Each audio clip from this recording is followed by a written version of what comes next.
A nonprofit right here at home is doing what it can to give back to people in Texas after those catastrophic floods. World Help is collecting donations that they'll then pass along to partner organizations in Texas, helping those who have been impacted by the devastating flooding. Michael Doring, World Help's America's liaison, says they're heartbroken over this tragedy and felt called to step in. They have partners on the ground in Texas giving aid to victims, first responders, and volunteers in that area. People need, water to drink, food to eat, clothes, and then of course there's this massive cleanup effort. So hygiene supplies, cleaning supplies, and so we're trying to raise donations to help provide that to those people that are in great need right now. He says as the rescue efforts continue, anything you feel called to give helps, even if it's simply a prayer for those affected by the tragedy. God's Pit Crew in Danville is among the groups in our area working to provide some relief in Texas. Hundreds of blessing buckets are arriving at a local church in Marble Falls. Now, these red bins are packed full with disaster essentials. That means water, hygiene products, food, and cleaning supplies. They'll soon be joined by 50 volunteers, including David Thompson.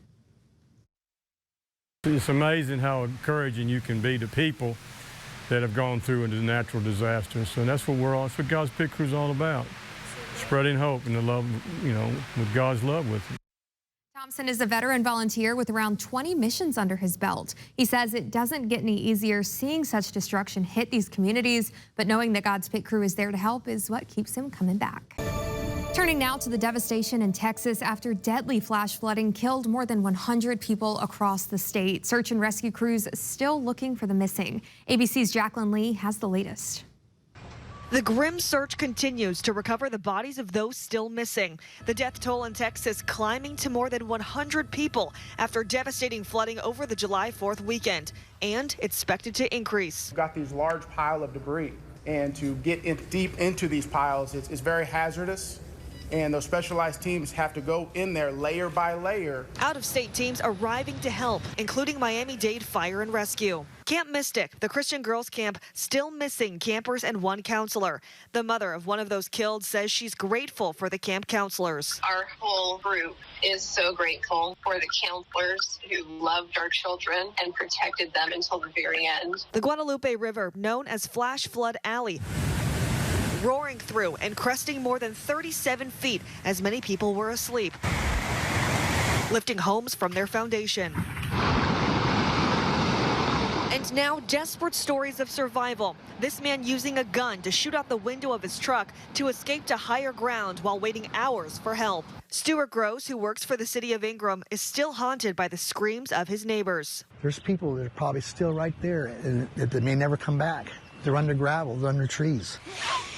It's real hard not to feel bad because I know some of these people. Residents getting a flash flood warning on their phones just after 1 a.m. Texas Lieutenant Governor Dan Patrick raising questions about the warning system in the flood zone. Had we had sirens along this area, up and down, that would have blown very loudly, it's possible that would have saved some of these lives. ABC News confirming the Kerr County Commission spent years considering a potential new flood warning system, but some commissioners suggested sticking with river calling, an informal chain of sorts used by summer camps.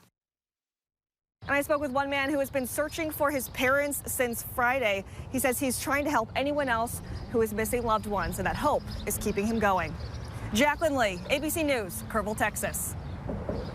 A group here in Lynchburg is gathering support for those in Texas dealing with the devastation of those floods. ABC 13's Rachel Telepaw joins us live from Sam's Club. Rachel, how's it going out there? Brittany, I'm here in the Gleaning for the World truck where they're gathering supplies and resources, from food to paper products to other supplies. They're supporting a need for folks that are dealing with devastation from those Texas floods. They're also taking financial donations. Mark O'Brien with Gleaning for the World says this relief is just starting. So we're looking to do this initial short-term relief here now, but we're looking long-term as well, that it's going to be a long, ongoing initiative to be able to get these people back in their homes. O'Brien says the supplies will be distributed once they establish a good place to give them out down in Texas. Their team's goal is to bring hope and relief to those who most need it right now. You can come and drop off supplies here at Sam's Club. Gleaning for the World will be here today and tomorrow until 6. Reporting live in Lynchburg, Rachel Tulipa, ABC 13 News.